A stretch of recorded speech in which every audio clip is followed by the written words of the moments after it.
शरणं प्रपद्ये।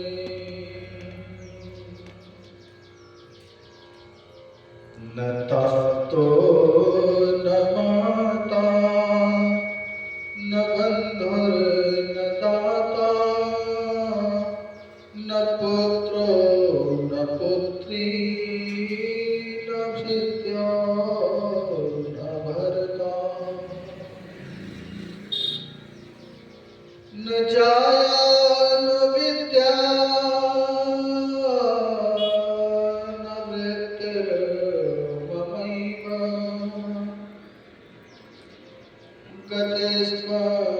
गतिस्त्वं त्वमेका भवानि। गतिस्त्वं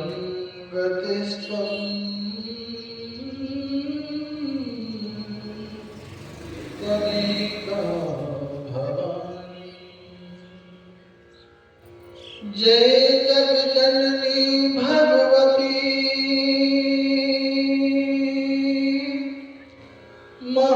महाशक्ति बलवान, कृपा करो मां दीन पर, रहे तुम्हारा ध्यान। सब कारण को छोड़ के आयो तेरे द्वार।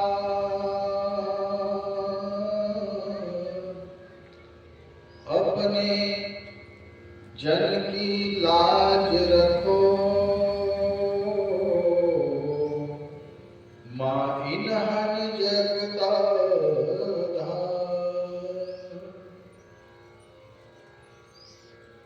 काहू के बल भजन को काहू के आचा,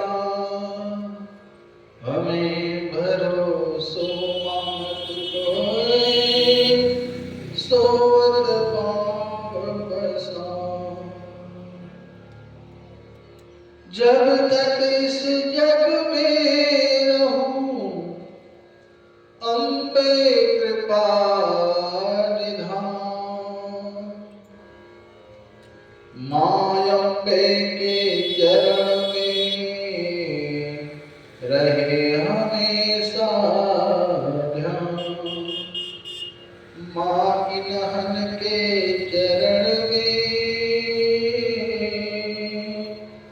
रहे हमेशा ध्यान। बोले नाथ मैया की जय हो।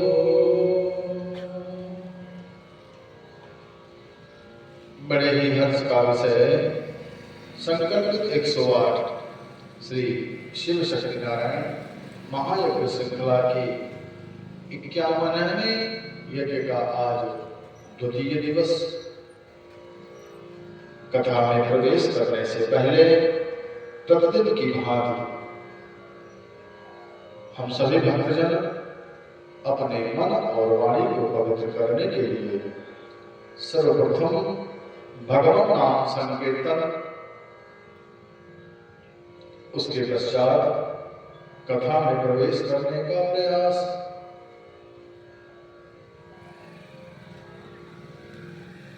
श्री राम जय जय राम।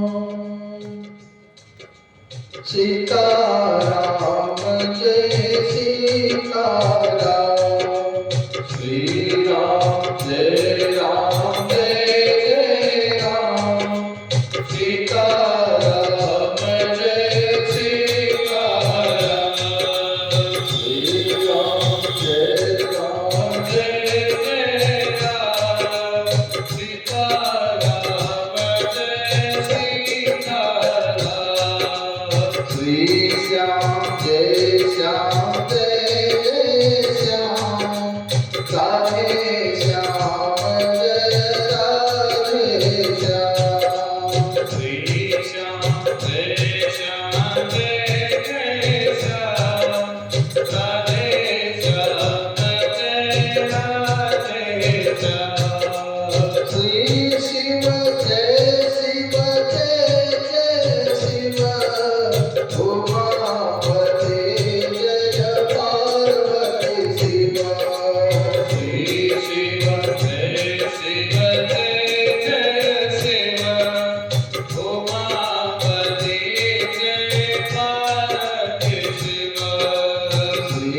शिव जय शिव जय जय शिव उमापति जय पार्वती शिव वीर शिव जय शिव जय जय शिव उमापति जय पार्वती शिव जय अम्बे जय अम्बे जग जननी जय जय अम्बे जय अम्बे जय जय अम्बे जग जननी जय जय अम्बे जय अम्बे जय जय अम्बे जग जननी जय जय अम्बे जय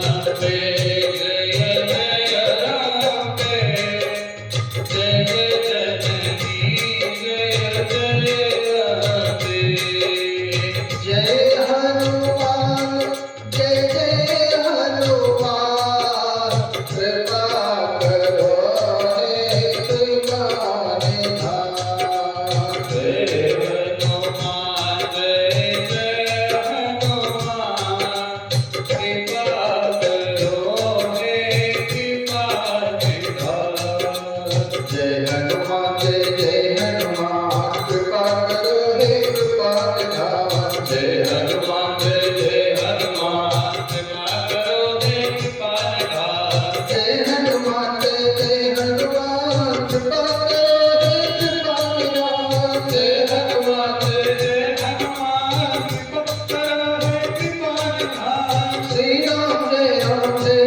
राम सीता राम जय सीताराम श्री राम जय राम सीता राम जय सीता राम श्री श्याम जय श्याम राधे श्याम जय राधे श्याम श्री श्याम जय श्याम राधे श्याम जय राधे श्याम श्री राम जय राम सीता राम जय सीताराम श्री राम जय राम सीता राम जय सीता राम सीता राम जय सीताराम सीता राम जय सीता राम जय हनुमान कृपा करो हे कृपा निधान जय हनुमान कृपा करो हे कृपा निधान जय जय हनुमान गोसाई कृपा करो गुरुदेव नाई जय जय हनुमान गोसाई कृपा करो गुरुदेव की नाई मोरे तुम प्रभु गुरु तुम माता जाऊं कहाँ तज पद चल जाता मोरे तुम प्रभु गुरु तुम माता जाऊं कहाँ तज पद चल जाता मोरे तुम प्रभु गुरु तुम माता जाऊं कहाँ तज पद चल जाता मोरे तुम प्रभु गुरु की माता जाऊं कहाँ तन पद चल जाता कौन सुखान कठिन जग माही जो नहीं मोल तात तुम पाही कवच सफल कठिन जग माही तो नहीं होयता तुम पाही आशुतोष तुम लो धरदानी आरत हर मुदीन जग जानी आशुतोष तुम लो धरधारी आरत धर हमीन जग गानी देवी पूज पद कमल तुम्हारे सुन कर तुम सब हो सुधारे देवी पूज पद कमल तुम्हारे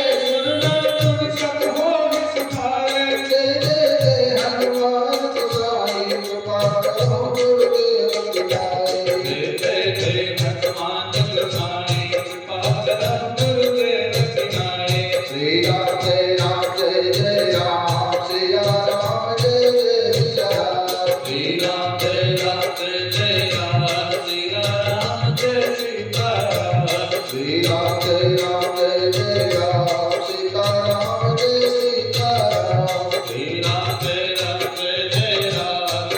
राम जय सीता राम जय हनुमान कृपा करो हे कृपा निधान जय हनुमान जय हनुमान कृपा करो हे कृपा निधान कृपा करो हे कृपा निधान कृपा करो हे कृपा निधान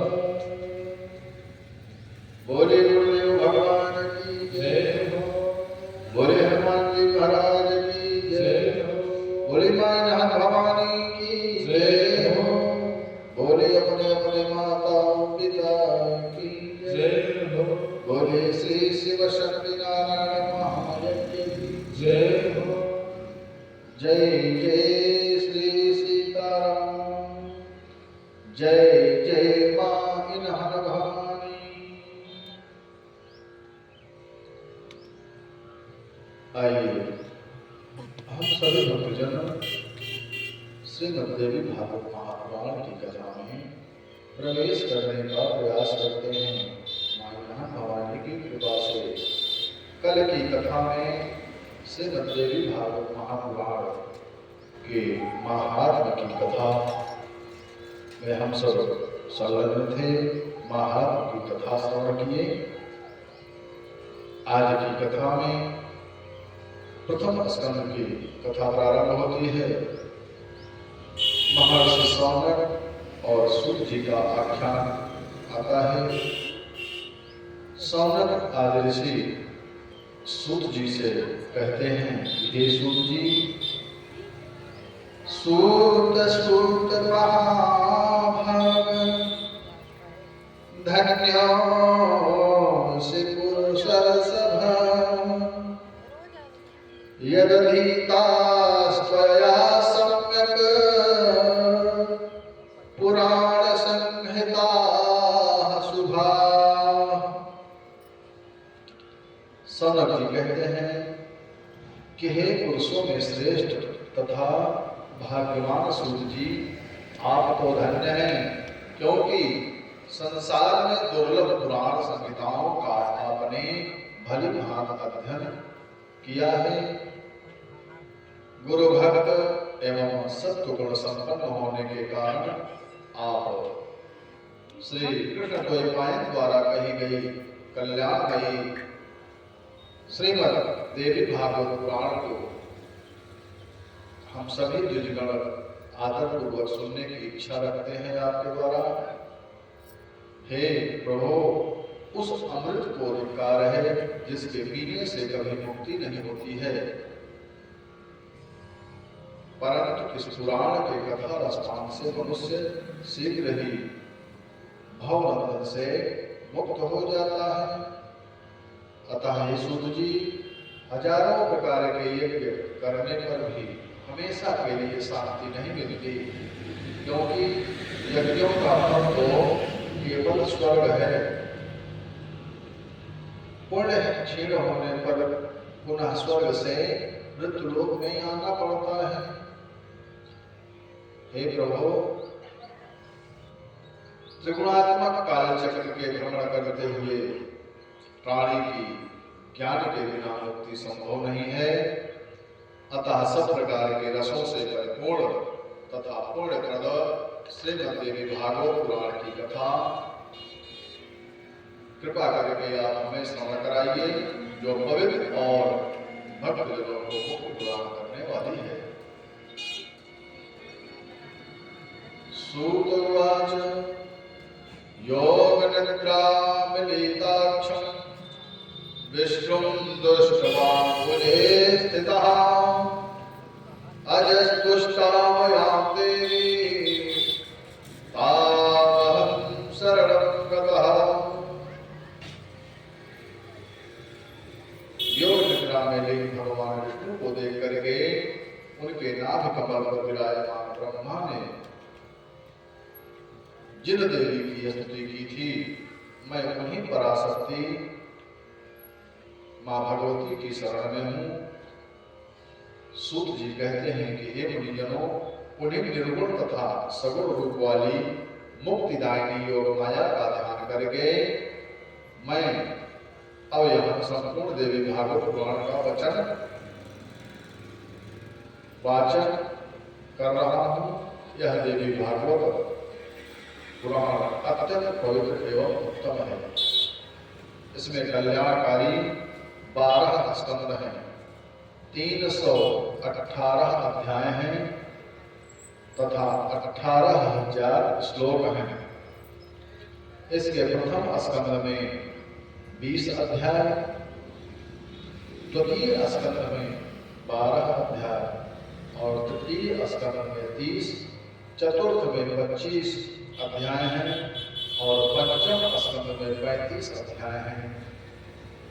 छठवें स्कंद में 31 अध्याय हैं और सप्तम स्कंद में 40 अध्याय हैं। अष्टम में 24 अध्याय, नवम में 50 अध्याय, दसम में 13 अध्याय और एकादश स्कंद में 24 और द्वादश स्कंद में 12वें स्कंद में 14 अध्याय निहित हैं। सर्गश्च प्रतिसर्गश्च वंशो वनमन्तराणि च वंशानुचरितं चैव पुराणं पंचलक्षणम्। इसमें सर्ग, प्रतिसर्ग, वंशवर्णन, मनमंत्र तथा सानुचरित इस प्रकार पुराण के 5 लक्षण हैं। पहला सर्ग। सर्ग क्या है? सर्ग महासरस्वती, महालक्ष्मी तथा महाकाली तीनों शक्तियों की का सृष्टि के लिए शरीर धारण करना ही सर्ग कहा गया है। और प्रतिसर्ग जगत के सृजन, पालन तथा संहार के लिए ब्रह्मा, विष्णु और महेश की उत्पत्ति को ही प्रतिसर्ग कहा गया है। वंश, सूर्यवंश, चंद्रवंश और हिरण्यकश्यप आदि दैत्यों के वंश वो वंश कहा गया है। और मनवंतर स्वयंभू आज 14 मनुओं के समय का वर्णन मनवंतर कहा गया है। और वंशानुचरित मनुओं के वंश के क्रमशः वर्णन को वंशानुचरित कहा गया है। इस प्रकार इसमें 5 लक्षण हैं। सौनक उवाच कलिकाल विहिताः अश्मो नैमिषारण्यवासिनः ब्रह्मणात्र समादिष्टाश्चक्रं दत्त्वा मनोमयम्। सौनक आदि से कहते हैं कि हे सूत जी, कलिकाल से भयभीत हम ब्राह्मण नैमिषारण्य क्षेत्र में ही रहते हैं और ब्रह्मा जी ने हमें एक मनोमय चक्र दिया था कि आप इस चक्र के पीछे पीछे जाएं, जहां इसकी नैमिष शांत हो वही देश परम पवित्र माना गया है और उस स्थान पर कभी कलयुग का प्रवेश नहीं होगा। आप उसी स्थान में तब तक निवास करना जब तक पुनः सतयुग न आ जाए। नैमिषारण्य ब्रह्मा का दिया हुआ चक्र भारतवर्ष के उत्तर प्रदेश प्रांत के सीतापुर जिले में शांत हुआ और वही स्थान नैमिषारण्य नामक पवित्र तीर्थ स्थल बन गया। अतः हे सूत जी, आप हमारे सौभाग्य से ही यहाँ पधारे हैं।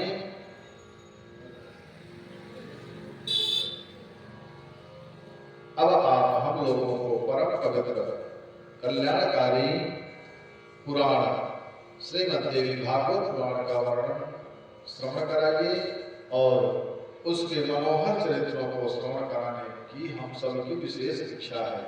श्रवण करने की हम सबकी विशेष इच्छा है। आप परम श्रेष्ठ और परोपकारी संत हैं। संतों के विषय में बड़ा उत्तम विचार मानस में आया है। खट विकार जित अनघ कामा अचल अकिंचन सुचि सुख धाम अमित बोध अनिहमित भोगी सत्य सार कवि कोविद जोगी। निज गुण श्रवण सुनत सब चाही पर गुण सुनत अधिक हर साही। संतों का गुण यही है कि अपनी बड़ाई सुन करके बहुत सक जाते हैं और दूसरों के गुण को सुन करके वो प्रसन्न होते हैं। सावधान मानद मदहीना धीर धर्म गति परम प्रवीणा। संत परम गंभीर होते हैं, धर्म में रति रखने वाले होते हैं और सदैव अपने मद को दूर रखते हैं, वो अहम नहीं रखते हैं, अभिमानी नहीं होते हैं। समसीत नहीं क्या कही नीति, सरल स्वभाव सबहि सन प्रीति। उनका स्वभाव सरल होता है और सब में बराबर प्रीति रखने वाले होते हैं। मुनि सुनो साधुन के गुण जेते, कही न सकहि सारद श्रुति देते। हे संत, हे ऋषियों, साधुओं के और संतों के गुण कोई बखान नहीं कर सकता है। श्रुति और पुराण भी संतों के गुण को बखान नहीं कर सकते हैं। आगे की कथा में पुराणों के नाम व श्लोक संख्या तथा 28 व्यासों के नाम की चर्चा आती है। सूत जी कहते हैं किमत्वयं भक्त्वयं चैव व्रत्रयं वचतुष्टयं अनापलिंग पुष्कानि पुराणानि पृथक पृथक। हे मुनियों, व्यास जी ने 18 पुराणों की रचना की है।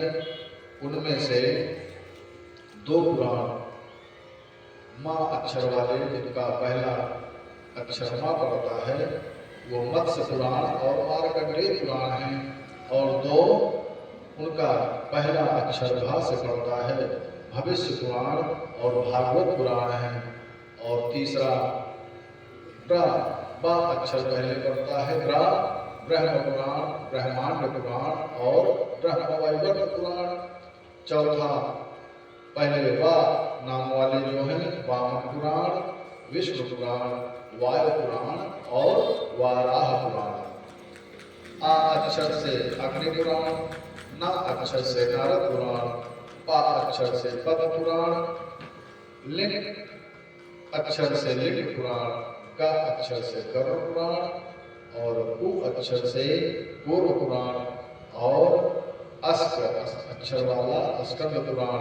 इस प्रकार से ये 18 पुराण हैं और इनकी श्लोक संख्या क्रमशः निम्नलिखित प्रकार से है। कैसे? मत्स्य पुराण में 14,000 श्लोक हैं और मार्कंडेय पुराण में 9,000 श्लोक हैं। भविष्य पुराण में 14,500 श्लोक, श्रीमद् भागवत पुराण में 18,000 श्लोक, ब्रह्म पुराण में 10,000 और ब्रह्मांड पुराण में 12,100 श्लोक और ब्रह्मवैवर्त पुराण में 18,000, वामन पुराण में 10,000, विष्णु पुराण में 23,000, वायु पुराण में 24,600 श्लोक हैं और वाराह पुराण में 24,000 हैं। अग्नि पुराण में 16,000, नारद पुराण में 25,000, पद्म पुराण में 55,000, लिंग पुराण में 11,000, गरुड़ पुराण में 19,000 और पूर्व पुराण में 17,000 और स्कंद पुराण में 81,000 श्लोक हैं। इस तरह 18 पुराण के श्लोकों की संख्या सूत जी ने बताई है मुनियों को। और अब सौनक जी कहते हैं कि हे सूत जी, अब आप कृपा करके प्रत्येक द्वापर के व्यासों के नामों को सुनाने की कृपा करें। सूत जी कहते हैं कि हे ऋषियों, अब मैं आपको सृष्टि के बाद के प्रत्येक द्वापर में व्यासों के नामों को बता रहा हूँ।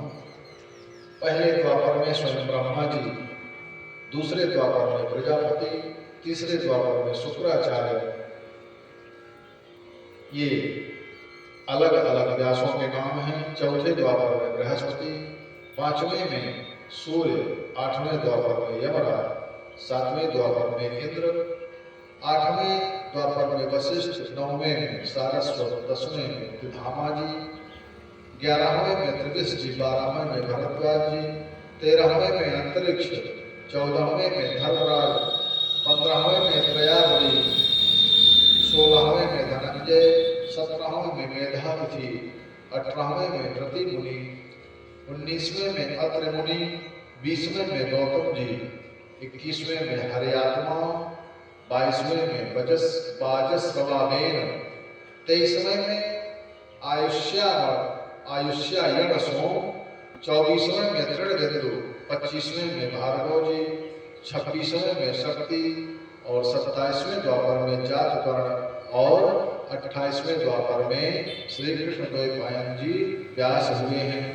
अतः हे ऋषियों, इन्हीं से मैंने यह ज्ञान प्राप्त किया है श्री कृष्ण द्वैपायन व्यास जी से, और इन्हीं श्री कृष्ण द्वैपायन व्यास जी के द्वारा कही गई श्रीमद् देवी भागवत को सुना था, जो पुण्यप्रद, सबको प्रसन्न करने वाला, मोक्षदाता, अत्यंत मनोहर एवं मुमुक्षुओं को सदा प्रिय लगने वाला, जो प्राणी की श्रीमद् देवी भागवत को प्रतिदिन प्रेम, श्रद्धा, भक्ति से श्रवण करता है, उसके हृदय रूपी गुह्य में विष्णु, शिव आदि देवताओं के लिए भी दुर्लभ सर्वश्रेष्ठ विद्या रूपणी, गुणातीता एवं समाधि द्वारा जानने योग्य वो माता भगवती निवास करने लगती हैं।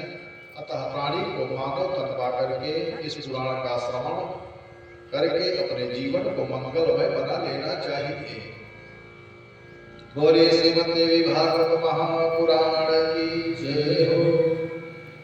अब नारद जी द्वारा व्यास जी को देवी की महिमा बताने की कथा आती है। सूत जी कहते हैं, सूत उवाच पुरा सरस्वती तीरे व्यासः सत्यवती सुतः आश्रमे कलविकौतु दृष्टवा विषयमागतः। सूत जी कहते हैं कि प्राचीन काल में एक समय सत्यवती के पुत्र व्यास जी सरस्वती नदी के किनारे अपने आश्रम में गौरैया पक्षी का जोड़ा देख करके आश्चर्यचकित हो गए। वे दोनों घोंसले में एक सुंदर अंगों वाले पंख रहित शिशु को अपने मुख से चूम रहे थे, दुला रहे थे। प्यार से पाल करके थोड़ा बड़ा किया था। अब व्यास जी सोचने लगे कि जब इन दोनों पक्षियों में अपने शिशु के प्रति इतना प्रगाढ़ प्रेम है, तो मनुष्यों को अपने पुत्र के प्रति प्रेम होना तो स्वाभाविक है। पुत्र के शरीर का आलिंगन और प्रेम से लालन पालन इस संसार में सभी सुखों में उत्तम सुख कहा गया है। अपुत्रस्य गतिर्नास्ति स्वर्गो नैव च नैव च पुत्रादन्यतरं नास्ति परलोकस्य साधनम्। पुत्र रहित मनुष्य की तो न तो सद्गति होती है और न तो उसे स्वर्ग की ही प्राप्ति होती है। अतः परलोक के साधन के लिए पुत्र से बढ़कर अन्य कोई उपाय नहीं है। इस प्रकार मन में विचार करने लगे व्यास जी कि मैं विष्णु, रुद्र, इंद्र, ब्रह्मा, गणेश आदि एवं वरुण इन देवताओं में से किस देवता की आराधना करूं जिससे मनोवांछित फल प्राप्त हो सके। अब व्यास जी ऐसा सोच ही रहे थे कि उसी समय संयोगवश मुनियों में श्रेष्ठ नारद जी हाथ में बीड़ा बजाते हुए वहां पर आ गए।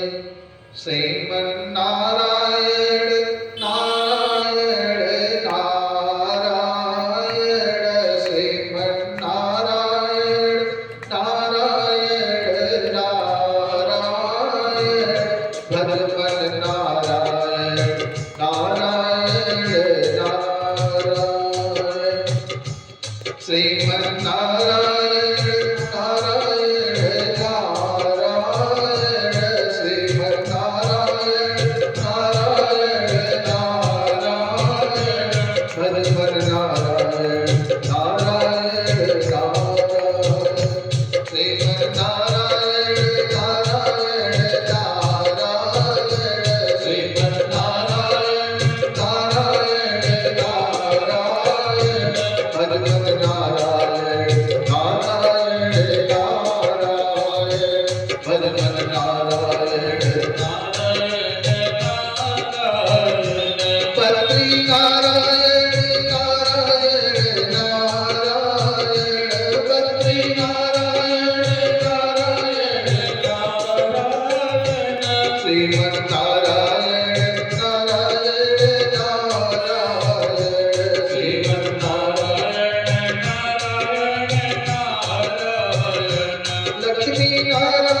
पुराण की जय हो। नारद जी वहां बीड़ा बजाते हुए भगवत नाम संकीर्तन करते हुए आ गए और व्यास जी ने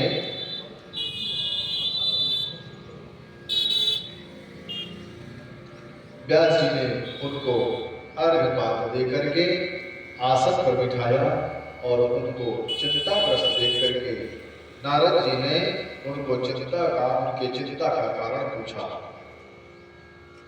इस पर व्यास जी कहने लगे, व्यासुवाच अपुत्रस्य गतिर्नास्ति न सुखं मानसे यतः तदर्थं दुःखितश्चाहं चिंतयामि पुनः पुनः। व्यास जी कहते हैं कि हे नारद जी, संतानहीन व्यक्ति की सदगति नहीं होती है और कभी भी उसके मन में सुखानुभूति नहीं हो सकती है। इसी बात को लेकर के मैं चिंतित हूँ और बार बार यही सोचता रहता हूँ। अतः हे नारद जी, आप सब कुछ जानने वाले हैं। हे भगवान, आप मुझे शीघ्र यह बताएं कि मैं पुत्र प्राप्ति हेतु किस देवता की शरण में जाऊं।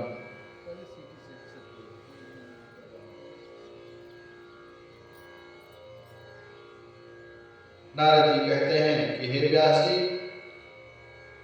आज आपने जो मुझसे प्रश्न किया है वही प्रश्न एक बार ब्रह्मा जी ने भगवान श्री विष्णु से किया था और ब्रह्मा जी ने विष्णु भगवान को तप करते देखा तो पूछा था कि हे प्रभु, आप किस लिए कठोर तप में लीन हैं। अतः हे नारद, मैं आपके नाभि कमल से प्रादुर्भूत होकर के आपकी इच्छा से जगत की रचना करने में लगा हुआ हूँ। हे प्रभु, आप किस देवता का ध्यान कर रहे हो। विष्णु भगवान कहने लगे कि सभी देव, दानव और मानव यह जानते हैं कि आप जगत के रचनाकार, मैं पालन करता और शिव जी संहार करता है। लेकिन तत्वज्ञों, तत्व जानने वालों की तर्कना है कि किसी अलौकिक शक्ति के द्वारा ही आप सृष्टि करता, मैं पालन करता एवं शिव जी संहार करता है। उसी शक्ति का अवलंबन करके मैं शेष सैया पर शयन करता दिखाई देता हूँ तथा जागृत होकर के लोगों को भयभीत करने वाले दानवों से युद्ध भी करता हूँ। अहंकारी मधुकैटभ नाम के दोनों दानवों से मैंने उसी महाशक्ति की कृपा से युद्ध भी किया था और उनका नाश भी किया था। उसी शक्ति की इच्छा से मैं विभिन्न युगों में कच्छप, वाराह, नृसिंह तथा वामन आदि रूपों में अवतरित होता हूँ। हे लोक निर्माता, मैं स्वतंत्र नहीं हूँ अपितु सर्वथा उसी शक्ति के अधीन हूँ और मैं हमेशा उसी शक्ति का ध्यान करता रहता हूँ। और नारद जी कहते हैं कि हे व्यास जी, भगवान विष्णु ने ब्रह्मा जी से इस प्रकार कहा था और ब्रह्मा जी ने ये सभी बातें मुझको बताई थी। अतः आप कल्याणकारी पुत्र प्राप्ति के उद्देश्य से सर्वथा संशय रहित होकर के अपने हृदय कमल में देवी भगवती के चरण कमलों का ध्यान कीजिए और वे जगत माता देवी आपकी सभी अभिलाषाओं की पूर्ति करेंगी। अब सूत जी कहने लगे कि हे मुनियों, नारद जी के ऐसा कहने पर सत्यवती पुत्र व्यास जी देवी के चरणारविंद में अपना ध्यान केंद्रित करते हुए तप शुरू कर दिया। तपश्चर्या हेतु पर्वत पर प्रस्थान कर गए। अब सौनक जी पूछने लगे कि हे सूत जी, लक्ष्मी के द्वारा विष्णु भगवान को साप और उनका हयग्रीव अवतार किस प्रकार से हुआ, कृपया करके इस कथा को भी श्रवण कराने की कृपा करें। सूत जी कहते हैं कि एक समय सनातन देव विष्णु 10,000 वर्षों तक भीषण युद्ध करके अत्यंत थक गए थे और वे समतल शुभ स्थान पर पद्मासन लगा करके पृथ्वी पर प्रत्यंचा चढ़े धनुष पर गर्दन टिकाए, धनुष की नोक पर भार दे करके सो गए। और उसी समय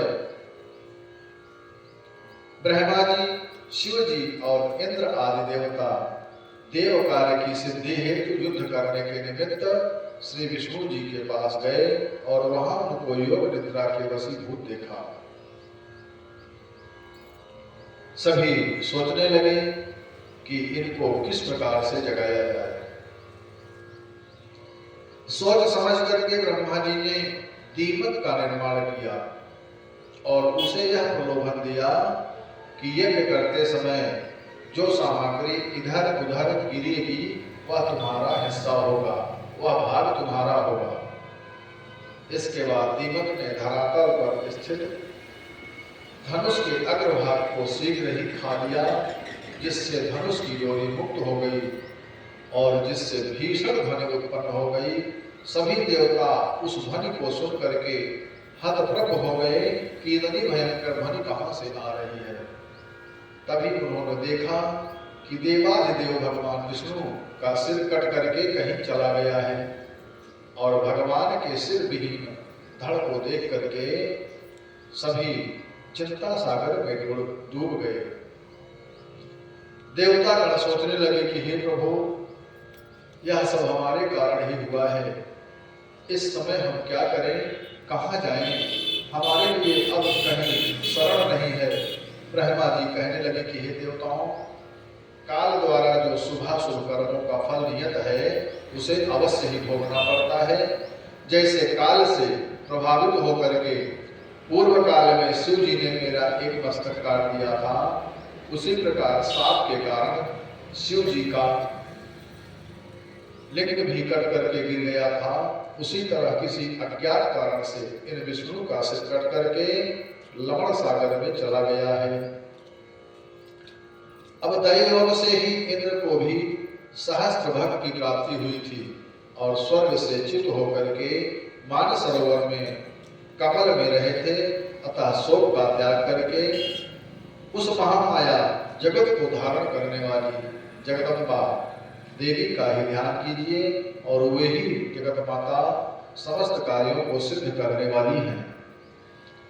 अब सूत जी कहते हैं सौनक आदि ऋषियों से कि हे मुनियों, ऐसे कह करके ब्रह्मा जी ने वेदों से कहा कि आप समस्त कार्यों को सिद्ध करने वाली परंपा ब्रह्म विद्या सनातनी महामाया का स्तमन कीजिए। वेदा उचुहु नमो देवी महामाये, विश्वोत्पत्ति करे शिवे, निर्गुणे सर्वभूतेषि मातः शंकर कौमदे। वेदों ने कहा कि हे देवी, हे महामाया, हे शिव का मार्ग प्रदायिनी माता, आपको बारंबार प्रणाम है, आपको बारंबार नमस्कार है। आप ही सबको आश्रय देने वाली हैं, पृथ्वी स्वरूपा हैं। आप ही श्री, बुद्धि, कांति, क्षमा, शांति, श्रद्धा, मेधा, धृति एवं स्मृति सब कुछ आप ही हो। जब आप जगत की रचना की कामना करती तभी सर्वप्रथम ब्रह्मा, विष्णु और महेश प्रमुख देवों को बनाती हैं। हे मैया, आप सर्वज्ञ हैं। क्या आप विष्णु के शिरोच्छेदन की घटना को नहीं जानती हैं? इस प्रकार वेदों ने मैया को विनती की और वेदों की स्तुति से महामाया भगवती प्रसन्न होकर के महेश्वरी ने आकाशवाणी के माध्यम से कहा कि हे देवताओं, हे अमरगणों, वेदों के इस भावपूर्ण स्तवन से मैं प्रसन्न हो गई हूँ। जो भी प्राणी मनुष्य लोग में इस स्तुति से मेरा चिंतन करेगा अथवा भक्ति पूर्वक इसका पाठ करेगा, वह प्राणी सभी दुखों से विमुक्त होकर के संसार में सुखी रहेगा। अब आप विष्णु के शिरोच्छेदन का कारण सुनिए। विष्णु का सिर किस लिए कटा, इस कारण को जानिए। जगत जननी माँ जगदम्बा देवताओं से कहती हैं कि एक समय अपनी प्रियतमा सागर पुत्री लक्ष्मी का चित्ताकर्षक मुख देख करके भगवान हंसे। इस पर लक्ष्मी जी भगवान के ऊपर क्रोध करने लगी थी। लक्ष्मी कहने लगी, हे प्रभु, हे दीनपति, हे जगतपति, क्यों मुझे देख कर हंसते हो? क्यों नारी का उपहास करो, अपने को श्रेष्ठ समझते हो? लक्ष्मी जी कहने लगी कि हे प्रभु, आपका हंसना अकारण नहीं हो सकता है। अवश्य आपके मन में मेरे प्रति कोई दुर्भाव है। और क्रोधित होकर के कहा, पततु ते शिरः, तुम्हारा यह सिर कटकर गिर जाए। अब सूत जी कहते हैं सौनक आदेशियों से कि हे मुनियों, लक्ष्मी जी ने सामान्य स्त्रियों की भांति मन में अनेक भ्रांति भाव उत्पन्न करके भगवान को शाप दे दिया। अब व्यास जी ने इस पुराण में स्त्रियों के स्वाभाविक दोष बताए हैं। क्या? अनृतम साहसं माया, मूर्खत्वम तिलोभता, अशौचम निर्दयत्वम च स्त्रीणां दोषा स्वभावजा। स्त्रियों में मिथ्याचरण, साहस, माया, मूर्खता और अतिलोभ, अपवित्रता और दयाहीनता, ये स्वाभाविक दोष पाए जाते हैं। मानस में भी रावण अपनी पटरानी मंदोदरी से कहता है क्या कि नारी स्वभाव सत्य सब कही, अवगुणयाठ सदा पुर रही, साहस अनित चपलता माया, अभय अविवेक अशौच अदाया। यहाँ पर स्त्रियों में 8 अवगुण दोष होना बताया गया है। अब सूत जी कहने लगे कि हे ऋषियों, अब मैं वासुदेव के भगवान विष्णु को सिर युक्त किए देती हूँ। इनका सिर तो पूर्व शाप के कारण लवण सागर में डूब गया था। हे देवताओं, इस घटना में एक अन्य कारण भी है। प्राचीन काल में एक हयग्रीव नामक दानव था, जिसने कठोर तपस्या करके देवी से वरदान मांगा था कि मैं अमर हो जाऊं। उस दानव ने 1000 वर्ष तक मायावी जातमक एकाक्षरी मंत्र का जप करके कठिन तप किया था। देवी ने इस संसार में अमर तो कोई भी नहीं है। यहाँ पर तो देवी ने कहा उस हयग्रीव से कि इस संसार में अमर तो कोई भी नहीं है, यहाँ पर तो जो आया है वह जाएगा ही। है मृत्युलोक का नियम यही, जो आया है सो जाएगा, इसलिए दूसरा वर मांगो, यहाँ सदा न तू रह पाएगा। अतः हे हयग्रीव, तू यह सोच कि संसार में जो प्राणी जन्मा है उसे एक दिन यहाँ से जाना ही पड़ता है। भगवती की ऐसी वाणी सुन करके हयग्रीव कहता है कि हे जगदम्बे, मेरी मृत्यु हयग्रीव से ही हो, किसी अन्य से नहीं हो। तब देवी ने कहा कि हे महाभाग, अब तुम अपने घर जाकर के सुखपूर्वक राज्य करो। हयग्रीव के अतिरिक्त तुम्हारी मृत्यु किसी से नहीं होगी। अतः हे देवों, त्वष्टा इस मनोहर अश्व का सिर अलग करके सिर विहीन विष्णु के धड़ पर संयोजित करके हयग्रीव बना देंगे। हे देवों, ये भगवान हयग्रीव ही उस दुष्ट दानव हयग्रीव का वध करके संसार के देवों को सुखी करेंगे। अब सूत जी कहते हैं सौनक आदेशियों से कि भगवती की आज्ञा का पालन किया गया। घोड़े के सिर को विष्णु भगवान के धड़ के ऊपर संयोजित करके महामाया भगवती की कृपा से भगवान हयग्रीव हो गए।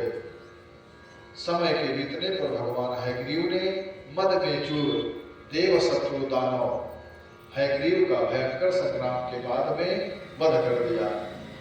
जो प्राणी इस संसार में इस परम पावन चरित्र का श्रवण करते हैं उनके समस्त पाप समूल नष्ट हो जाते हैं।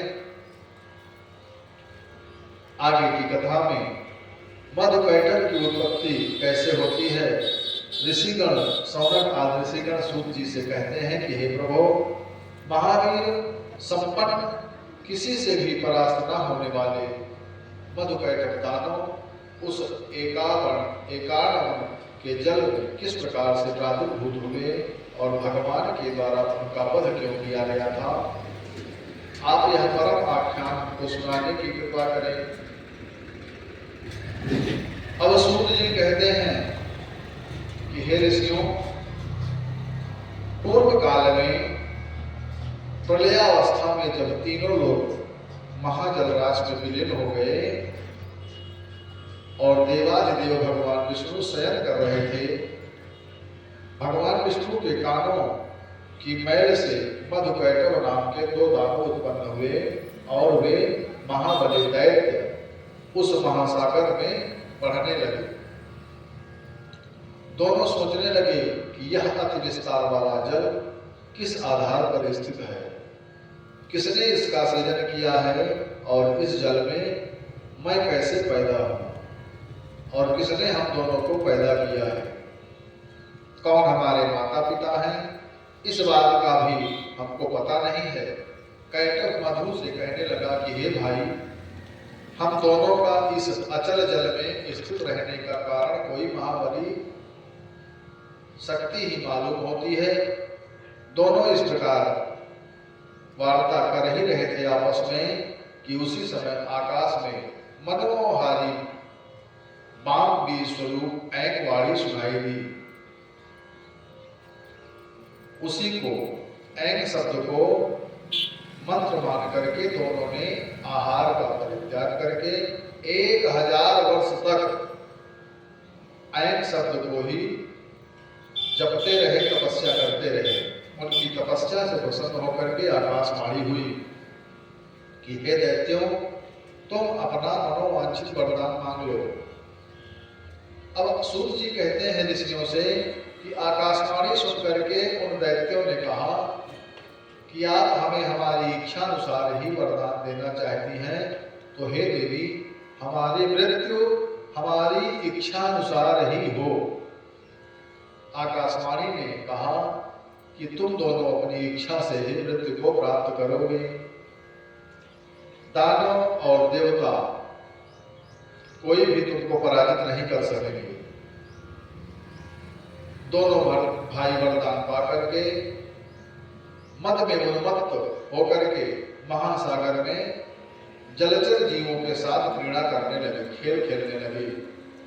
कुछ समय बीतने पर उन दानवों ने संयोगवश जगत के सृष्टा ब्रह्मा जी को कमल के आसन पर बैठे देखा। अब तो दोनों भाई ब्रह्मा जी से कहने लगे कि हे सुब्रत, आप हमसे युद्ध कीजिए। हे ब्रह्मा जी, आप हमसे युद्ध कीजिए, अन्यथा इस कमल के आसन को छोड़ करके, इस पद्मासन को छोड़ करके आप जहां चाहें वहां चले जाइए। यदि आप दुर्बल हैं तो आपको इस आसन पर बैठने का कोई अधिकार नहीं है, अतः आप शीघ्र ही इस आसन को छोड़ करके अन्यत्र कहीं चले जाइए। आसुरी नृत्य वाले दोनों भाई मोहग्रस्त होकर के ऐसा कह रहे हैं और मोहग्रस्त के विषय में गीता में भी भगवान श्री कृष्ण अर्जुन से कहते हैं क्या कि मोघा सा मोघ कर्माणो मोह ज्ञाना विचेतसः राक्षसी मासुरी चैव प्रकृतिं मोहिनी श्रिताः। हे अर्जुन, जो लोग इस प्रकार मोहग्रस्त होते हैं वे आसुरी तथा नास्तिक विचारों के प्रति आकृष्ट होते हैं और इस मोहग्रस्त अवस्था में उनकी मुक्ति, आशा, सकाम कर्म तथा ज्ञान का अनुशीलन सभी निष्फल हो जाते हैं। सूत जी कहते हैं कि हे ऋषियों, ब्रह्मा जी ने देखा कि दोनों दानव युद्ध करने के लिए तैयार हो गए हैं। तो मन में सोचने लगे कि मुझे इन दानवों के बल का ज्ञान नहीं है। नीति कहती है कि जिसके बल की जानकारी न हो उसके साथ युद्ध कदापि नहीं करना चाहिए, उसके साथ युद्ध करना उचित नहीं होता है। मन में इस प्रकार विचार करके पद्मयोनि ब्रह्मा जी जगतपति भगवान विष्णु को जगाने के निमित्त उनकी स्तुति करने लगे। उत्थिष्ठ, हे दीनानाथ, हे विष्णु, हे अनंत स्वरूप, हे दुष्टों को संहार करने वाले, अब आप जागिए और इन दुष्टों से मेरी रक्षा कीजिए। ब्रह्मा जी के बार बार स्तुति करने पर भगवान योग निद्रा में लीन भगवान विष्णु नहीं जागे। तब ब्रह्मा जी सोचने लगे कि भगवान विष्णु अवश्य ही शक्ति के अधीन होकर के योग निद्रा के वश में हो गए हैं। इस निष्कर्ष पर पहुंच करके ब्रह्मा जी एकाग्रचित होकर के योग निद्रा भगवती की स्तुति करने लगे। तब ब्रह्मा जी कहने लगे कि हे भगवती, आपने पहले भी समय समय पर दैत्यों से हमारी रक्षा की है, उसी प्रकार इस समय भी हमारी रक्षा करें। मैं मधुकैटभ दैत्यों से भय आक्रांत हो गया हूं, मैं उनसे डर रहा हूं। उत्तिष्ठ देवी गुरुरूपमिहाद्भुतं त्वं मां वा त्वमौजह्यते च शिवानवीरे नो चेत् प्रबोधय हरिं निहिने दिमौया स्वसाधमे तदखिलं किलकारजातम्। हे देवी, अब आप उठिए और अपना अद्भुत रूप धारण कीजिए। आप अपनी इच्छा अनुसार चाहे मुझे मार दें अथवा इन दोनों दैत्यों को मार दो, या तो भगवान विष्णु को जगा दें जिससे वे दोनों का वध कर सकते। या सारा काम करने में हे जगत माता आप ही समर्थ हैं। इस प्रकार ब्रह्मा जी ने भवानी योग निद्रा की श्लोकों 21 श्लोकों में स्तुति की है। अब सूत जी कहते हैं कि हे मुनियों, ब्रह्मा जी की स्तुति सुन करके विष्णु के शरीर से निकल करके तामसी देवी उनके समीप खड़ी हो गई हैं और इसके पश्चात अतुलित तेज वाले विष्णु के समस्त अंगों को छोड़ करके योग निद्रा उन दोनों का संहार करने के लिए बाहर निकल आई हैं। योग माया से के प्रभाव से मुक्त हुए वे जनार्दन जब चेतना युक्त शरीर वाले हुए तब उन विष्णु को देख करके ब्रह्मा जी प्रसन्न हुए हैं। ऋषिगण कहने लगे कि हे सूत जी, जो विष्णु हैं वो तो सबके ईश्वर वासुदेव हैं और जगत के गुरु परमात्मा परम आनंद स्वरूप तथा सच्चिदानंद की साक्षात मूर्ति हैं। सब कुछ करने में समर्थ, सबका पालन करने वाले हैं, सभी चराचर का सृजन करने वाले हैं। वे परात्पर विष्णु निद्रा की परतंत्रता में कैसे आबद्ध हो गए, वे निद्रा के वशीभूत कैसे हो गए। हे परंतप, हमें इस प्रकार आश्चर्यजनक संदेह है। अतः हे सूत जी, आप अपने ज्ञान रूपी खड्ग से हमारे इस संदेह को नष्ट कर दीजिए प्रभु।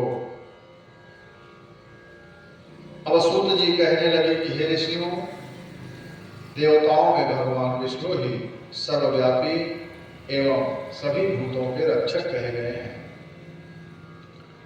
उन्हें से इस चराचर समस्त विराट संसार की सृष्टि हुई है और सभी देवता परात्पर परमात्मा को नमस्कार करके नारायण ऋषि के इस वासुदेव जनार्दन रूप में उनकी उपासना करते हैं।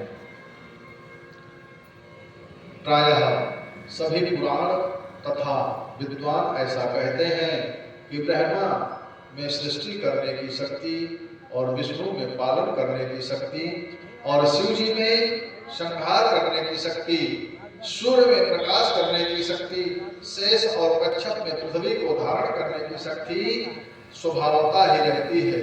इस प्रकार आद्या शक्ति ही स्वरूप भेद से सभी में व्याप्त रहती है।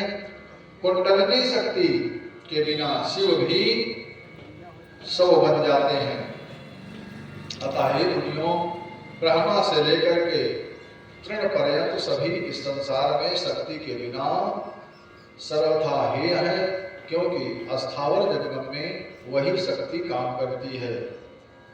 ब्रह्मा में राजसी शक्ति, विष्णु में सात्विक शक्ति और शिव जी में तामसी शक्ति के समाहित होने पर ही ये तीनों अपने अपने कामों को संपादित करते हैं, संपादित करने में समर्थ होते हैं और सभी देवगण शक्ति युक्त होने पर अपने अपने कार्यों को संपादित करते हैं।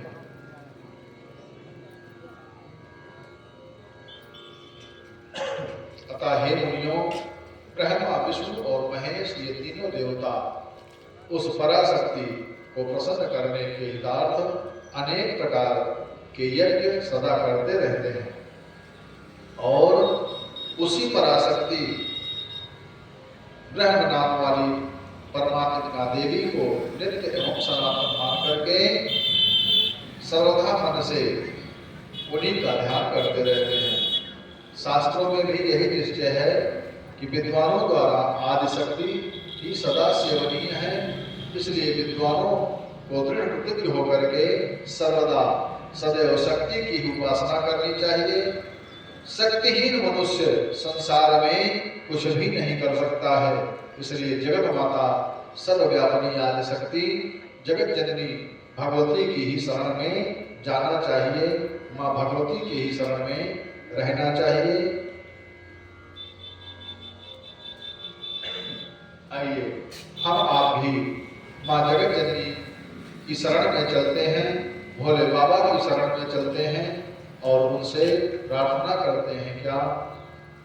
शिव पार्वती चरणों में यदि प्रेम किसी का हो जाए, शिव पार्वती के चरणों में यदि प्रेम किसी का हो जाए, शिव पार्वती चरणों में यदि प्यार किसी का हो जाए, शिव पार्वती के चरणों में यदि प्रेम किसी का हो जाए, शिव पार्वती की चरणों में यदि प्रेम किसी का हो जाए, तो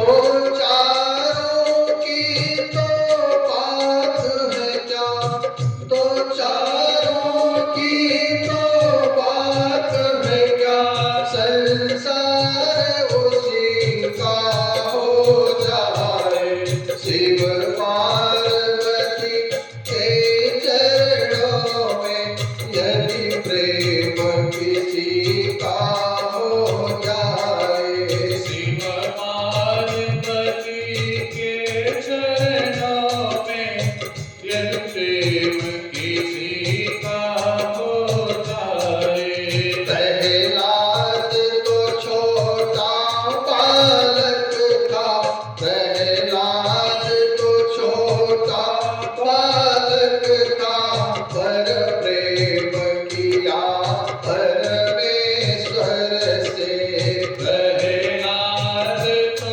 छोटा बालक था, यदि प्रेम किया परमेश्वर से, जिसके मन में छल कपट नहीं, जिसके मन में छल कपट नहीं, भगवान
संसार उसी का हो जाए। बोलिए जगत जननी परांबा जगदम्बा की जय हो। बोलिए श्रीमद् देवी भागवत महापुराण की जय हो।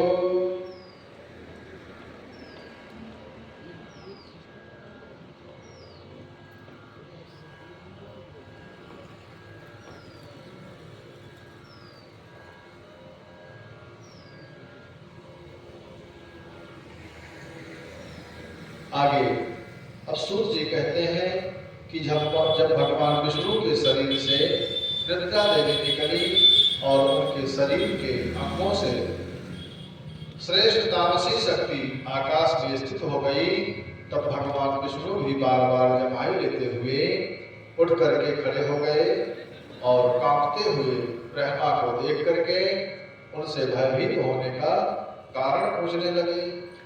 ब्रह्मोवाच त्वत्कर्णमलजौ देव दैत्यो च मधुकैटभौ हन्तुं मां समुपायातो घोररूपौ महाबलौ। ब्रह्मा जी कहने लगे कि हे प्रभु, आपके कानों के मैल से दो दानव भयंकर एवं महाबलवान हैं। उनका नाम मधु और कैटभ है।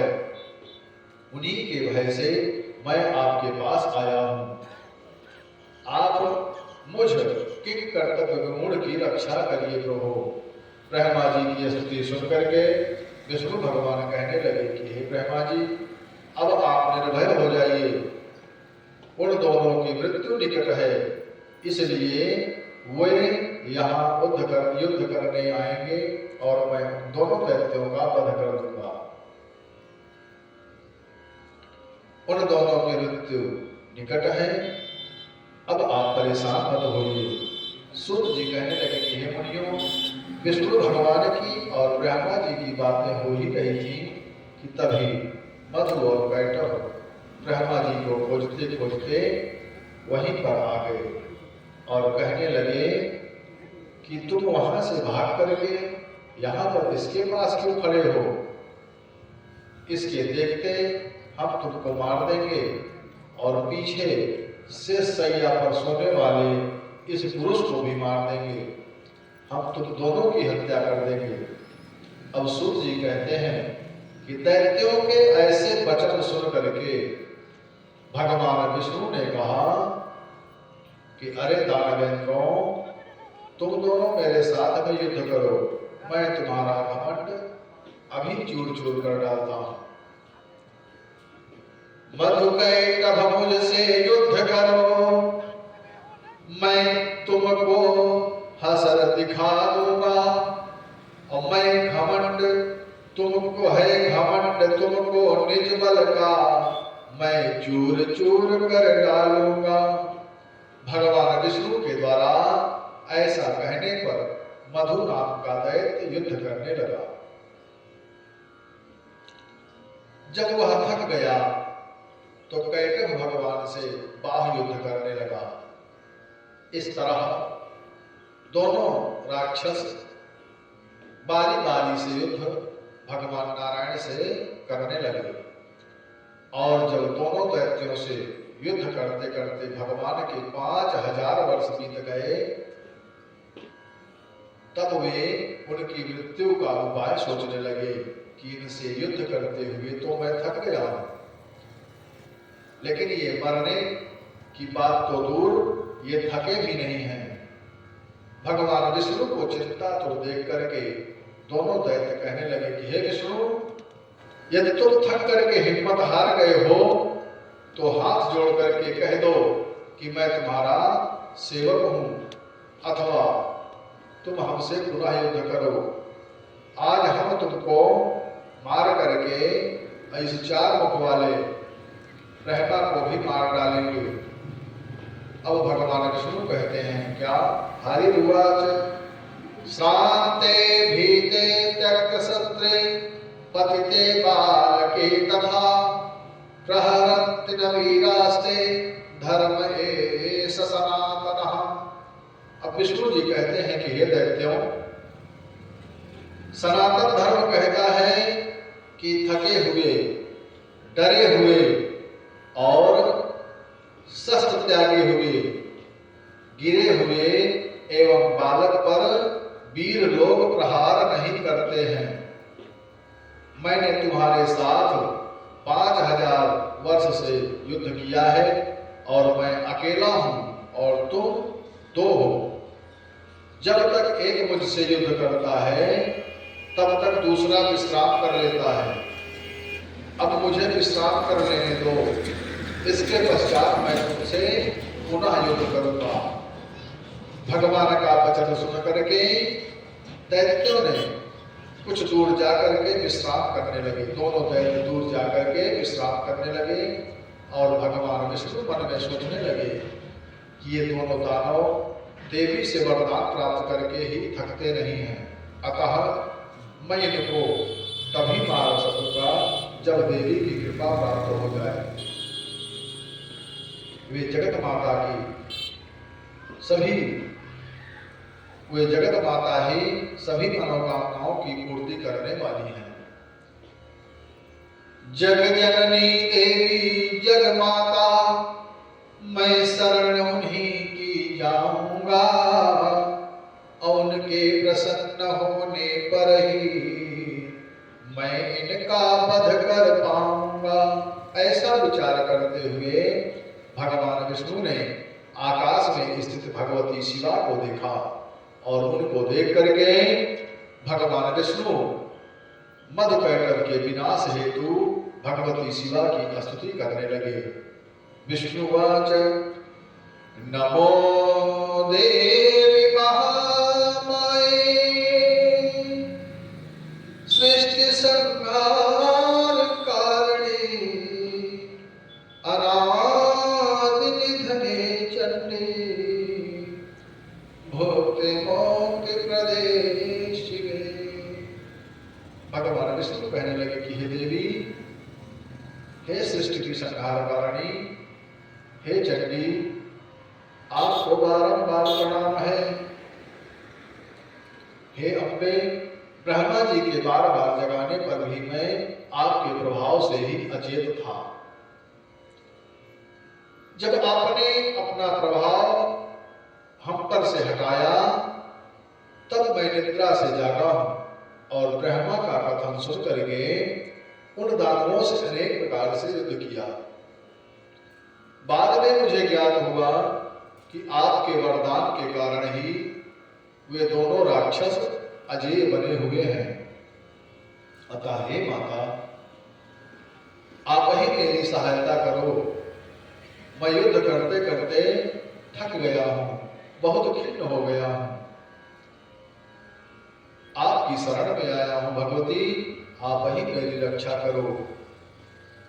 भगवान विष्णु के ऐसा कहने पर जगत माता मुस्कुराती हुई कहती हैं कि हे देव, हे विष्णु, अब आप उनसे पुनः युद्ध करिए और उनको मैं छल पूर्वक मोहित करके मरवा सकती हूँ। मैं अपनी वक्र दृष्टि से उनको मोहित कर दूंगी। अतः हे नारायण, आप उसी समय उन दोनों का वध कर देना। देवी के ऐसा कहने पर भगवान विष्णु युद्ध स्थल पर पुनः आ गए और वे दोनों दैत्य भी युद्ध स्थल पर आ गए और कहने लगे कि हे जनार्दन, तुम ठहरो जरा, हार और जीत को प्रारब्ध के अधीन समझ करके हमारे साथ युद्ध करो। आपने दानव शत्रु होकर के बहुत से दैत्यों को हराया है और अनेकों दैत्यों को मारा भी है, परंतु इस समय तो आप हमसे हार मान गए हैं। इस प्रकार कह करके दोनों दैत्यों ने भगवान विष्णु पर मुष्ट प्रहार किया। भगवान ने भी अपना बचाव करते हुए उनके ऊपर वार किया। भयंकर युद्ध होने लगा। युद्ध करते करते भगवान ने भगवती की तरफ दीन दृष्टि से देखा है भगवान की ऐसी दीन दशा को देख करके जगदम्बा दोनों दैत्यों को देख करके हंसने लगी और दूसरे काम बाणों के समान मंद मुस्कान युक्त तथा प्रेम भाव से भरे अपने कटाक्षों से उन दैत्यों पर प्रहार कर दिया। दोनों दैत्य उनके कटाक्ष को देख करके मोहित हो गए और मधुकैटभ अपने ऊपर देवी की विशेष अनुकंपा जान करके खड़े होकर के भगवती की तरफ ही देखते हुए खड़े हो गए। उन दोनों को इस दशा में देख करके भगवान विष्णु कहने लगे कि हे राक्षसों, तुम दोनों के युद्ध से मैं अत्यंत हर्षित हूं। आप दोनों वरदान मांग लो, मैं तुम्हारी वांछित कामना की पूर्ति करूंगा। अब मधुकैटभ दोनों कहने लगे कि हे विष्णु, हम याचक नहीं हैं जो तुम हमें देना चाहते हो। आप ही हमसे जो भी वरदान चाहो वरदान मांग सकते हो, हम तुम्हें दे देंगे। हम भी आपकी युद्ध कला से प्रसन्न हैं। इसे सुन करके भगवान नारायण कहने लगे कि यदि तुम ही देना चाहते हो, तुम हम पर प्रसन्न हो, तो मुझे यह वरदान दो कि तुम दोनों भाई मेरे हाथों से मारे जाओ। भगवान विष्णु का वचन सुन करके दोनों राक्षस अपने को ठगा हुआ जान करके कहने लगे कि हे विष्णु, यदि आप सत्यवादी हैं तो हमें पहले वरदान देने को आपने कहा था, सो हमें यह वरदान दो कि आप हमें भूमि पर ही मारिए।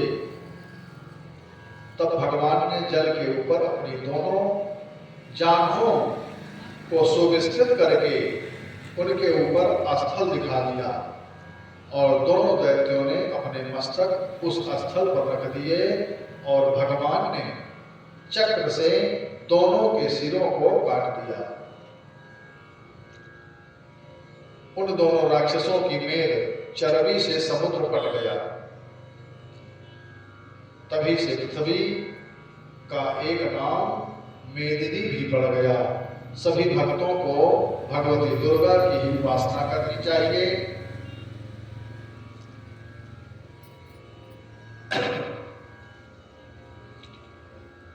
और इसके पश्चात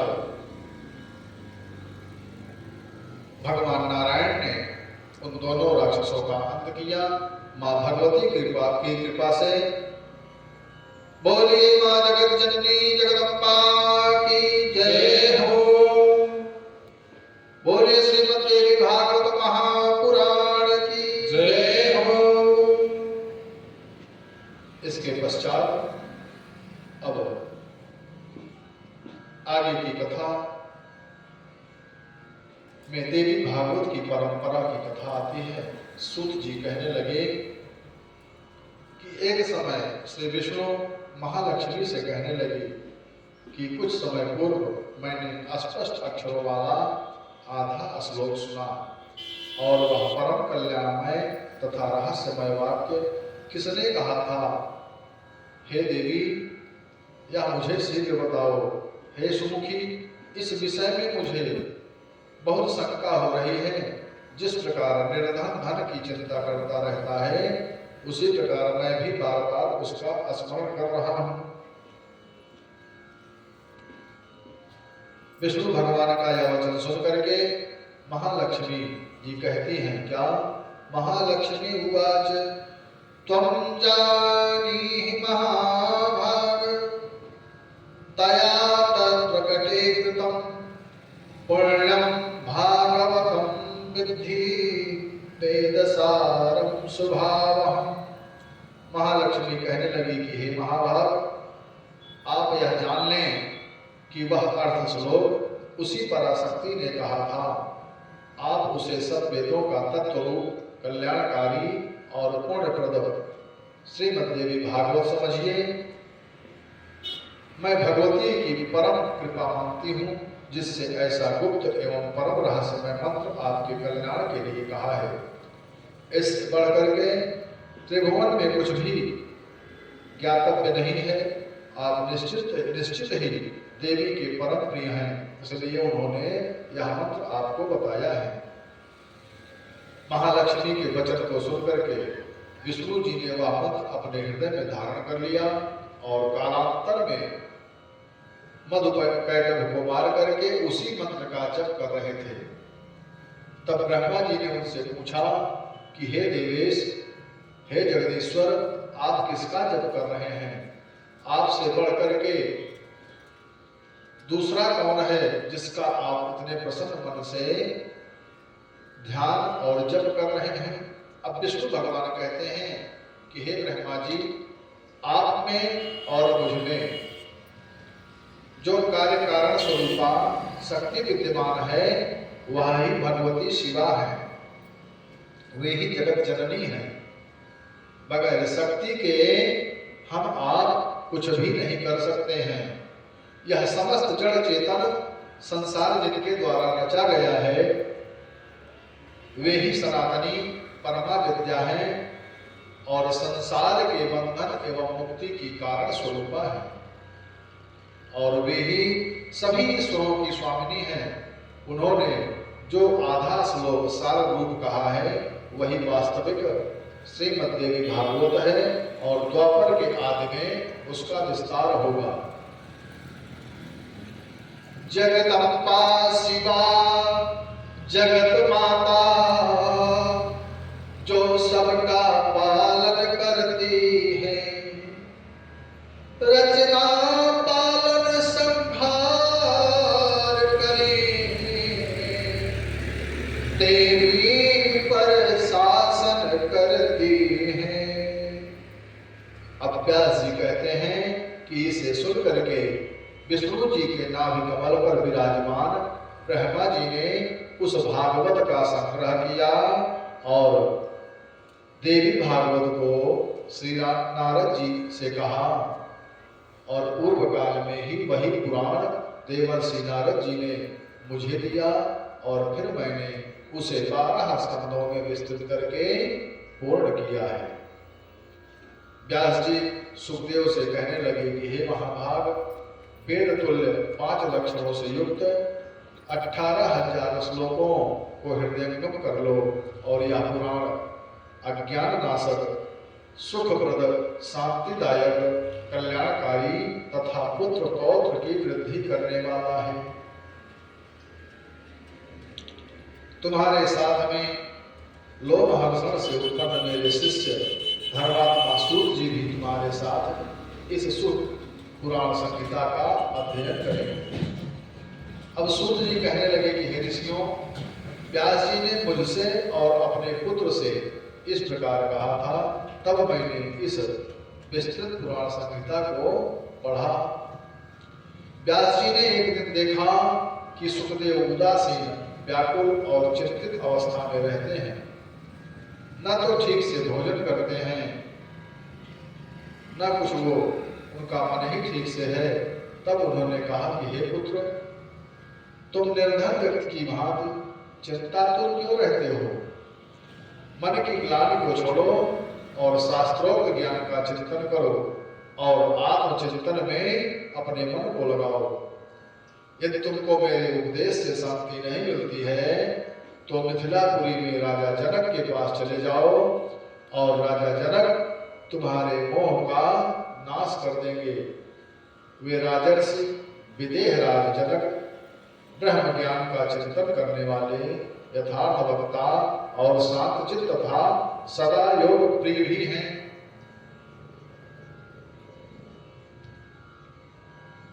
सुखदेव जी कहने लगे कि हे धर्मात्मन, आपने जो कहा उससे मेरे मन में शंका हो रही है।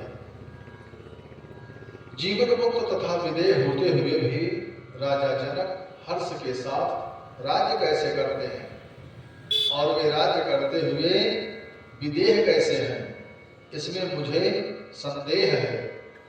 मिथिला नरेश श्री जनक राय ज्ञानी विदेह कहलाते हैं, कैसे करते हैं राजकाज और जीवन सुकोवाच द्रष्टुमिच्छाम्यहं भूपं विदेहं नृपसत्तमं कथं तिष्ठति संसारे पद्मपत्रमिवाम्भसि। सुखदेव जी कहने लगे कि अब मैं विदेह राजा जनक को देखना चाहता हूं कि वे जल में कमल पत्र की भांति संसार में किस प्रकार रहते हैं। हे महामते, भला भोगा हुआ भोग अभोग कैसे हो सकता है? किया हुआ कर्म अकर्म कैसे हो सकता है? इंद्रियों का सहज व्यापार, इंद्रियों का सहज व्यवहार किस प्रकार छोड़ा जा सकता है? एक पुत्र का अपनी माता, पत्नी, बहन तथा किसी असती स्त्री के साथ भेद और अभेद का संबंध क्यों नहीं होगा? और ऐसा होने पर जीवन की मुक्तता कैसे होगी? शत्रु मित्र को पहचान करके उनके साथ और बैर अथवा प्रीत का व्यवहार किया जाता है। क्या राजा जनक शत्रुता और मित्रता का व्यवहार नहीं रखते होंगे?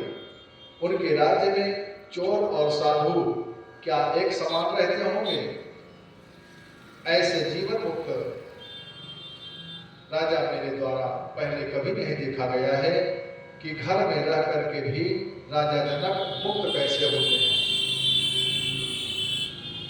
सुखदेव जी अपने पिता से कहते हैं व्यास जी से कि हे तात, अपने संदेह की निवृत्ति के लिए मैं मिथिलापुरी अवश्य ही जाऊंगा।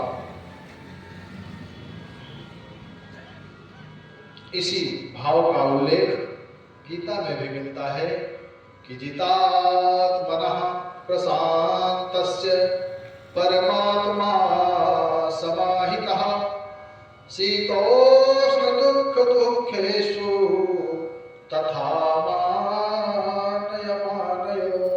श्री कृष्ण जी कहते हैं कि हे अर्जुन, जिसने भाव को जीत लिया है उसने पहले ही परमात्मा को प्राप्त कर लिया है। ऐसे पुरुष के लिए सुख दुख, सर्दी गर्मी, मान और अपमान सब एक जैसे होते हैं। तो यही व्यवस्था राजा जनक जी के पास भी है।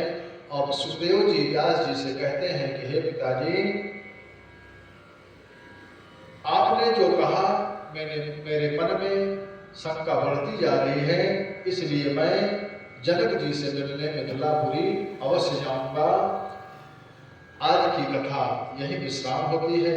कल की कथा में सुखदेव जी राजा जनक जी से मिलने के लिए मिथिलापुरी जाएंगे और आगे की कथा में जैसे माँ भवानी की इच्छा होगी हम सभी कथा में बहते चलेंगे। आइए भगवत नाम संकीर्तन और एक भजन, उसके पश्चात हनुमान चालीसा, फिर आरती। श्रीमन्नारायण नारायण नारायण, श्रीमन्नारायण नारायण नारायण, श्रीमन्नारायण नारायण नारायण, श्रीमन्नारायण नारायण नारायण, भज मन नारायण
जीवन को लगाते हैं और यह जानने का प्रयास करते हैं भजन के माध्यम से कि हमारे कर्मों की व्यवस्था, हमारे जन्मों की व्यवस्था भगवान के चरण शरण में कैसी है, हमारे जीवन की व्यवस्था क्या है, हमारे कर्मों का लेखा जोखा कैसे होता है भगवान की व्यवस्था में। मेरे मालिक के दरबार में सबका जीवन खाता, मेरे मालिक के दरबार में सबका जीवन खाता, मैया इन्हन के दरबार में सबका जीवन खाता, मैया इन्हन के दरबार में सबका जीवन खाता। माय मालिक के दरबार में, मेरे प्रभुवर के दरबार में सबका जीवन खाता। मेरे मालिक के दरबार में, सबका जीवन खाता, मेरे भगवान के दरबार में सभी के जीवन का खाता है। जैसे बैंक में सबका हिसाब किताब रखा रहता है, लेन देन का हिसाब रहता है, वैसे हमारे कर्मों का लेखा जोखा ईश्वर के बैंक में है।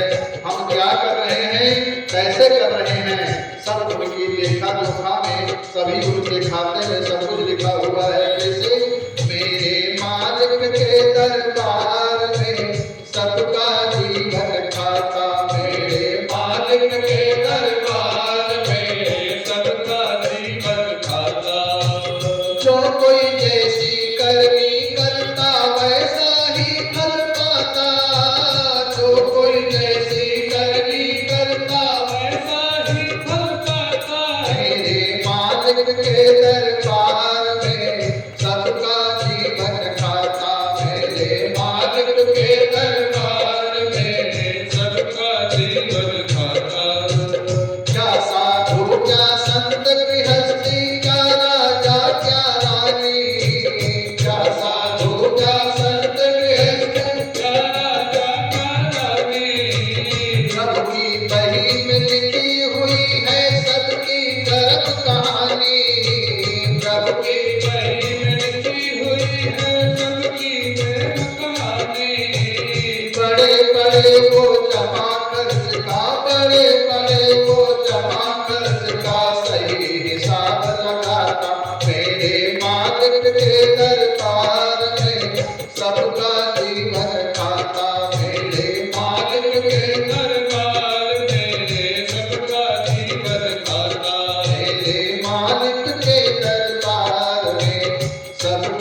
सबका जीवन खाता मेरे मालिक के दरबार में सबका जीवन खाता मैया इन्हन के दरबार में सबका जीवन खाता मैया इन्हन के दरबार में सबका जीवन खाता करता वही हिसाब सभी का एक आसान घर पर करता वही हिसाब सभी का एक आसन पर चढ़ कर करता वही हिसाब सभी का एक आसन पर चढ़ कर उनका फैसला कभी न बदले लाख कोई सिर पटके उनका फैसला कभी न बदले लाख कोई सिर पटके समझदार को चुप ही रहता समझदार को चुप ही रहता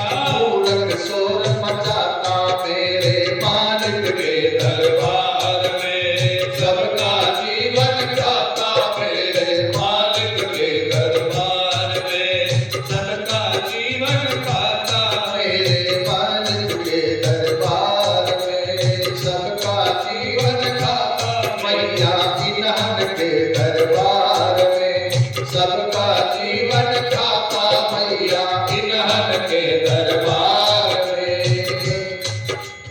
उजली करनी करने बंदे हो उजली करनी करने बंदे कर्म न करियो काला उजली करनी करने बंदे कर्म न करियो काला लाख आंख से देख रहा है तुझे देखने वाला लाख आंख से देख रहा है तुझे देखने वाला उसकी तेज नजर से उसकी तेज नजर से कोई नहीं बच पाता उसकी तेज नजर से हो उसकी तेज नजर से कोई नहीं बच पाता मेरे मालिक के दरबार में सबका जीवन खाता मेरे मालिक के दरबार में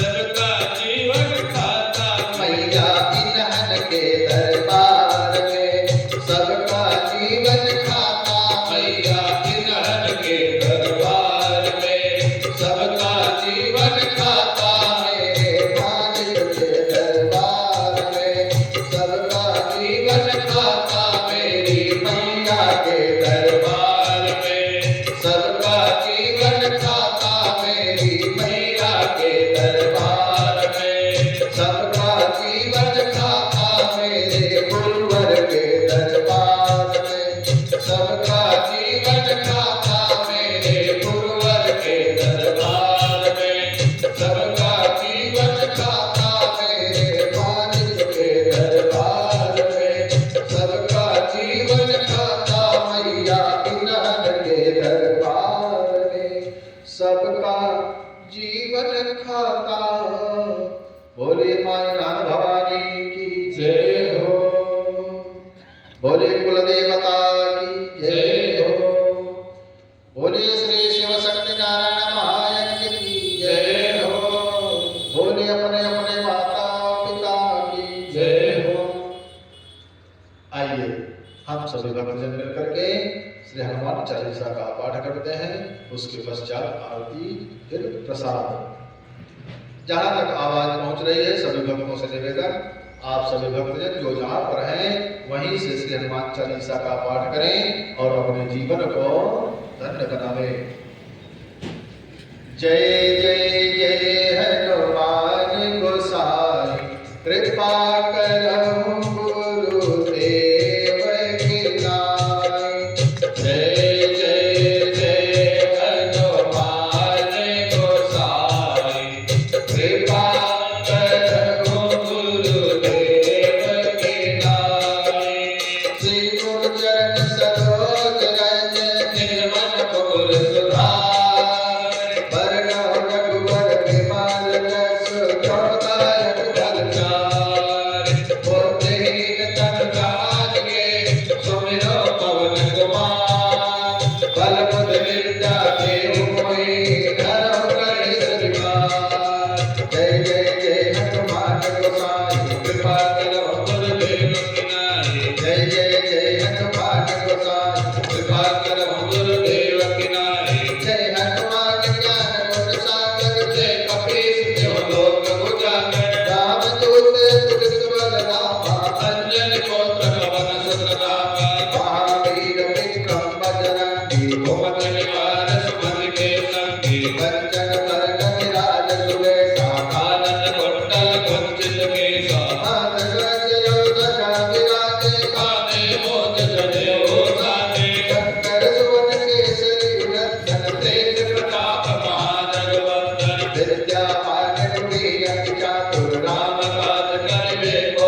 पराक्रम वज्र झार डोलावे सब पर राम तपस्वी राजा जिनके बाद सकल तुम भागा और मनोरथ जो कोई लावे सोई अमित जीवन फल पावे चारों जुग पर नाम तुम्हारा है प्रसिद्ध जगत उजियारा साधु संत के तुम रखवारे असुर निकंदन राम दुलारे अष्ट सिद्धि नौ निधि के दाता असवर दीन जानकी माता राम रसायन तुम्हारे पासा सदा रहो रघुपति के दासा तुम्हारे भजन नाम को पावे जन्म जन्म के दुख बिसरावे अंत काल रघुबर पुर जाई जहाँ जन्म हरि भक्त काई और देवता चित्तन धरई हनुमत से सर्व सुख करई संकट कटत सब पीरा को सुमिरै हनुमत बलवीर जय जय जय हनुमान गोसाई कृपा करो गुरुदेव की नाई जो सतबार पाठ कर कोई छूटै गंति महासुख होई जो आपन हनुमान चालीसा होय सिद्ध साखी गौरी सा तुलसीदास सदा हर तेरा की जय नाथ जय माडेरा जय जय जय हनुमान गोसाई कृपा करो गुरुदेव की नाई जय जय जय हनुमान गोसाई कृपा करो गुरुदेव की नाई पवन तनय संकट हरण मंगल मूरति रूप राम लखन सीता सहित हृदय कमल सुर भो जय जय जय हनुमान गोसाई कृपा करो गुरुदेव की नाई जय जय जय हनुमान गोसाई कृपा करो गुरुदेव की नाई पवन सुभाष कनक जग माही जो नहीं होई साथ तुम पाही मोरे को गुरु विद्वान भाव कहाँ तक पद जल जाता आशुतोष तुम यो नरनाथी भारत हर मुदीर नर जागे देवी तुम पद कमल तुम्हारे सुर नर मुनि सब होई सुखारे जय जय जय हनुमान गोसाई कृपा करो गुरुदेव की नाई जय जय जय हनुमान गोसाई कृपा करो गुरुदेव की नाई जय जय जय हनुमान गोसाई कृपा करो गुरुदेव गुरुदेव की नाय बोले गुरुदेव भगवान की जय हो बोले हनुमान जी महाराज की जय हो जय जय श्री राधे जय जय श्री सीताराम। आइए हमसे भक्त मिलकर के मंगलमयी आरती करते हैं। सभी भक्त अपने अपने स्थान पर प्रेम से खड़े हो जाएं और प्रतिदिन की भांति आरती की थाल आगे बढ़ाते हुए चलेंगे जिससे कि सभी को आरती करने का अवसर प्राप्त हो जाए। हरि ओम दीपं प्रज्वाल्य ओमिनगो हवे प्रजननं मे सदसवीरगो सर्वगणगो स्वस्तये आत्मसनि प्रजासनि पशुसनि लोकसनि भयसनि अग्निः प्रजां बाहुलां मे करो धन्नं पयोरेतो अस्मान् सुदत्ता। जय अम्बे गौरी मैया जय श्यामा गौरी तुमको किस दिन ध्यान मैया जी को सदा बतावत हरि ग्रह शिवजी ओम जय अम्बे गौरी माग सिंदूर विराज दीपो दिन मन को मैया दीपो उज्जवल से दो नैना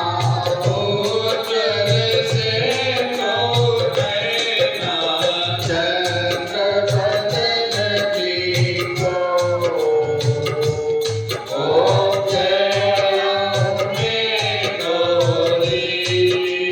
कनक समान फल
प्रेम